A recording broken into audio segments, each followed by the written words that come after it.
Hi எல்லோருக்கும் வணக்கம். Coffee, டீக்கு ஆப்ஷனலா இருக்க ஹெல்தியான ஒரு பாதாம் மிக்ஸ் வீட்லயே சுலபமா எப்படி ரெடி பண்ணி வச்சுக்கலான்றத இந்த வீடியோல பார்க்க போறோம்.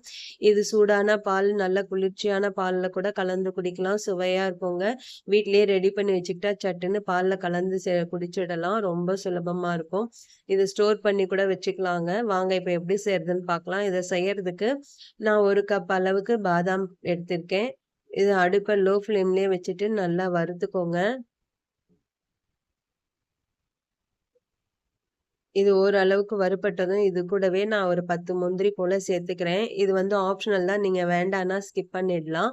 முந்திரி சேர்க்கும்போது இன்னும் கொஞ்சம் கூடுதல் சுவையா இருக்கும். அதால நான் சேர்த்துருக்கேன். பாருங்க இந்த அளவுக்கு வறுபட்டதும், இப்ப கேஸ் ஆஃப் பண்ணிடுங்க. ஆஃப் பண்ணிட்டு இத ஒரு பிளேட்டுக்கு மாத்தி முழுமையா ஆற விட்டுருங்க. மாத்திட்டு இதே கடாயிலேயே சூடு இருக்கும்போதே ஒரு 5 ஏலக்காய் போட்டு வறுத்து எடுத்துக்கோங்க. இப்போ ஒரு மிக்ஸி ஜார்ல 1 கப் அளவு பாதாம்க்கு நான் 1 1/2 கப் அளவு சர்க்கரை எடுத்திருக்கேன். இனிப்பு உங்களுக்கு தேவையான அளவுக்கு கூட குறைய எடுத்துக்கோங்க. நான் 1 1/2 கப்பு சேர்த்திருக்கேன். இது கூடவே வறுத்து வச்சிருக்கிற ஏலக்காய சேர்த்துக்கோங்க.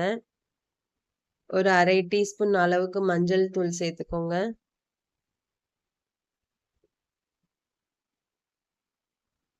குங்குமப்பூ கொஞ்சம் நான் சேர்த்துக்கிறேன். நீங்க வேண்டான்னா ஸ்கிப் பண்ணிடலாம். இது ஆப்ஷனல் தான். போட்டா அதுவும் கொஞ்சம் சுவையா இருக்கும். அதால நான் சேர்த்துக்கிறேன்.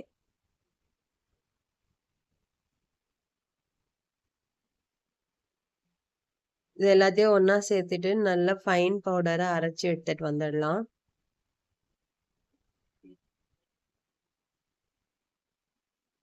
பாருங்க எவ்வளோ ஃபைனா அரைச்சுட்டோம். நம்ம ஏலக்காவ சூடுல வறுத்து போட்டதால, கொஞ்சம் கூட ஏலக்காவே இல்லாம ஃபைனா அரைச்சுட்டோம். இப்ப இது கூடவே வறுத்து ஆற வச்சிருக்கிற பாதாம், முந்திரிய சேர்த்துக்கோங்க. சேர்த்துட்டு இது மாதிரி அரைச்சு எடுத்துட்டு வந்துருங்க.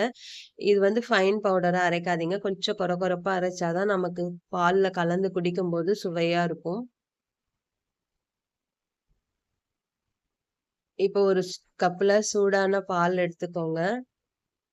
இப்ப நான் அரைச்சு வச்சிருக்க பாதாம் மிக்ஸ்ல இருந்து ஒரு 1 1/2 ஸ்பூன் அளவுக்கு நானு பாதாம் மிக்ஸ் சேர்த்துக்கிறேன்.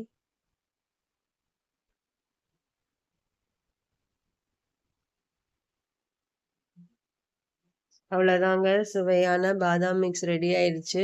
இப்ப இத நீங்க ஒரு பவுலுக்கு மாத்திட்டு நல்லா ஆற வச்சுட்டு, ஒரு ஏர்டைட்டான கண்டெய்னர் வச்சு 1 மாசம் வரைக்கும் ஸ்டோர் பண்ணி குடிக்கலாங்க. ஃப்ரிட்ஜ்ல வச்சிருந்தீங்கன்னா 3 மாசம் வரைக்கும் ஸ்டோர் பண்ணி வைக்கலாம். நீங்களும் செஞ்சு பாருங்க. செஞ்சு பார்த்துட்டு எப்படி வந்ததுன்னு கமெண்ட் பண்ணுங்க. வீடியோ புடிச்சிருந்தா லைக் பண்ணுங்க, ஷேர் பண்ணுங்க. இன்னும் நீங்க cook with Sujini channel subscribe பண்ணலன்னா சப்ஸ்கிரைப் பண்ணிக்கோங்க. மினிமம் குவான்டிட்டில செய்யும்போது, மேக்ஸிமம் லவோட செய்யும்போது சமையல் சுவையாவே இருக்கும். நாளைக்கு இன்னொரு வீடியோல சந்திக்கிறேன். பாய்.